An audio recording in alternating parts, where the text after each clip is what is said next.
want to have sex anymore.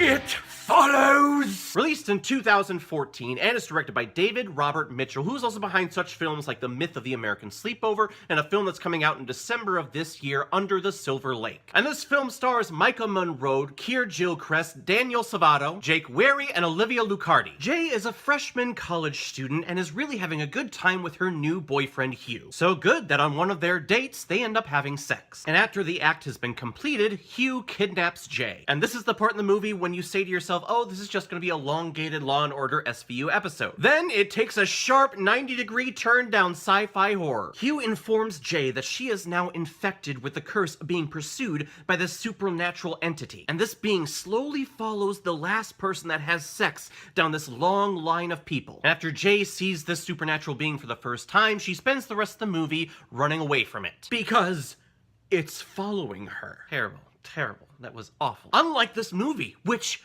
is fantastic. Now, I'm not the biggest horror fan out there. When I was a kid growing up, I was the most squeamish, I was scared out of my wits, I couldn't stand seeing any blood on screen. Of course, getting older, becoming a little bit more intelligent, and realizing that, oh, this stuff is not real on screen, I've started to dive into the horror film genre more. And diving into the classic horror films, Nightmare on Elm Street, Friday the 13th, Halloween, and I would respectfully put this film up there with those big horror film classics, because the fear and the suspense that this film generates inside of you, it's nerve-wracking. There is a being out there that is coming after you. You cannot kill it, you cannot stop it.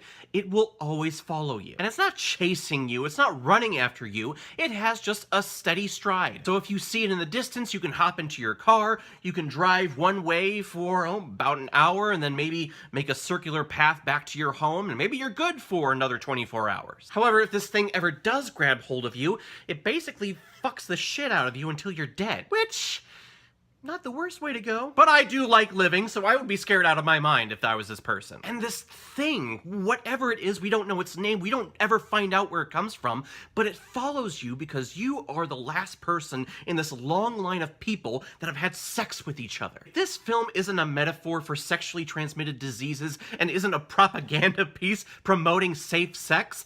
I don't know what is. Or just abstinence in general. Like, I would not be surprised if high schools started showing this film in their sexual health classes, if they had any. A lot better than the teachers that I had. My teacher was an old balding man with a white mustache who coached girls basketball, whose main advice was to always wrap up and not count on the pullout. I'm sorry, I thought I could do that with a straight face. But what a great, fun, fantastic, original idea. Is it a horror trope that we've never seen before? Not necessarily. Jason always went after the young couple that was having sex at Camp Crystal Lake. I guess technically it was his mother. Spoiler! Freddy Krueger targeted teenage people, which, I mean, come on, they were having sex in that film. And to my knowledge, I think we had a little bit of sex going on in Halloween, so it's not a trope that we haven't seen before. But for it being the sole reason why this thing is coming after you, and then just the pace that it's coming after you at, it's just terrifying. Because it's not an immediate danger. It's not like Freddy Krueger, who haunts your dreams and is always there, is gonna creep up out of nowhere from behind the shadows. No, this monster doesn't toy with you. It just has a mission, and it continues until it stops. You can see it coming from a mile away. It's not gonna change its pace, it's not gonna toy with you, it's not gonna play with you, it's just gonna come straight for you. And I think the main thing that this film has going for it is its ambiguity. What is going on here? Where did this thing come from? And for that matter, when did this thing start? How far back does this line go? And does it have to be a male and a female having sex? And does the full act have to be committed? Or if you're just making a pit stop for 10 seconds and then coming back out, does that count? And also, does this thing go after homosexuals? So if a woman has sex with a woman, or if a man has sex with a man, does that count?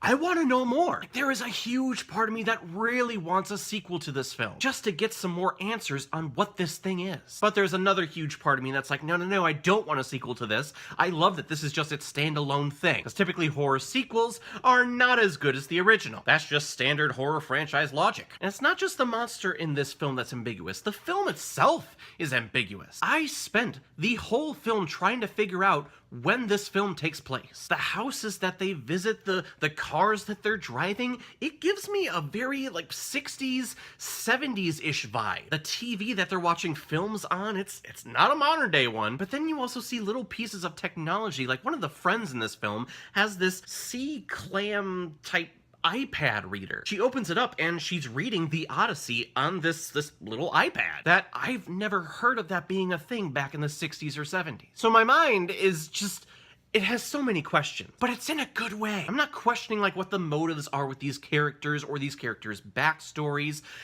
I'm just questioning like the environment that they're in, but I like how ambiguous it is. Because for me, this idea of this monster that comes after you because you made a mistake in having sexual relations with someone that's always constantly following you, I'm sure a lot of us have that little tiny devil or that little tiny monster that's constantly following us around. Maybe we made mistakes, maybe we slept with the wrong people, maybe we contracted something because we weren't being safe. And you can use this metaphor outside of sex too. If you've made a mistake, you probably feel shameful and you have this little shame monster, this little guilt monster following you around all the time. It's just in this movie, the monster is a literal monster who's going to kill you. And I really like our cast of young actors. Maika Monroe, I think, is absolutely stellar. I have never seen her in anything, and she carries this entire thing. And she's not your stereotypical ditzy girl in a horror film. You can see the fear, but also the guilt and the self-shaming that she has because she's the one that made the choice to sleep with this guy. He didn't make her, she didn't make him, it was just a mutual understanding. Because of that natural impulse that she had, this monster is following her around. I couldn't imagine just the guilt and the self-blaming that I would have in that situation. Here, Gilchrist does an okay job as the friend, the boyfriend in the friend zone, if you know what I mean. They kind of lay it on a little too thick, though, that this kid has feelings for Jay, but is definitely considered just to be a friend in this circle of friends. But I think this entire cast did a good job. Really, this film's strength is in its story, in its premise, and also its directing. There are a lot of shots, there are a lot of scenes where an actor is just sitting on a playground or sitting at a desk, and we're just looking out at the landscape or at the park or at the woods, just waiting for something to pop out. Guys, in the end, It Follows is an absolute delight. It's a great modern-day horror film, and if you've never seen It Follows, you are doing yourself a disservice. This is a very quiet, very low-budget, very small horror film, but it's definitely worth it. The cinematography is great, the music is great, the cast I really, really like, and the monster is...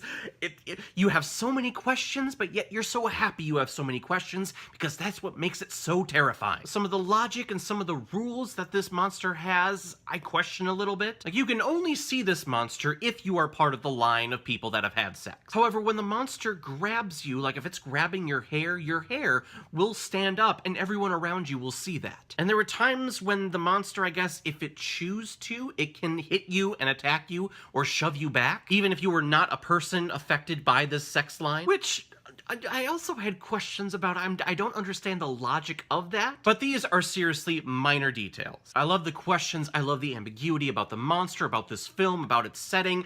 It makes this film timeless, really. If this film came out in the 50s or in the 60s or in the 70s or 50 years from now, I think this film will still be relevant. So once again, please check out It Follows, because you know what? I'm gonna give It Follows 4.5 out of 5 Blu-rays. I think I see blue. He looks glorious.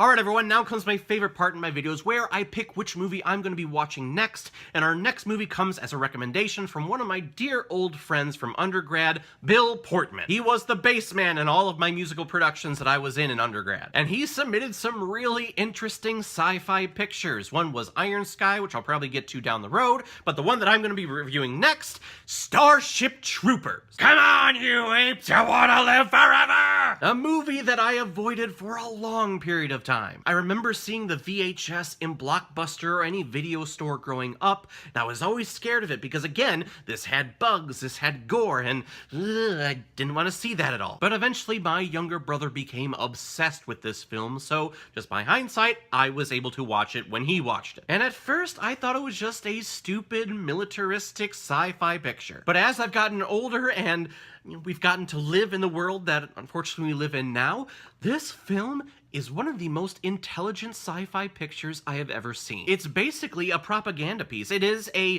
a recruitment film. But of course, we'll save all that for the discussion next time. Thank you very much, Bill Portman. If any of you have any suggestions of films that you want me to review here on this channel, please comment below or go to my Facebook page, my Instagram, my Twitter, leave your comment there. And if it's a film that I own or if I have access to, I will review it and give you a shout out here on my channel. So everyone, have you seen It Follows? What did you think about it? Or if you've never seen it before and you stumbled across it because of this channel, please comment below, let me know what you thought about it. And when you're done commenting, please like and subscribe to my channel so you know the next time I post my next movie review. So everyone, I will see you next time with my review of Starship Troopers. So in the meantime, be well, be good to each other, and go watch a movie. Take care, guys.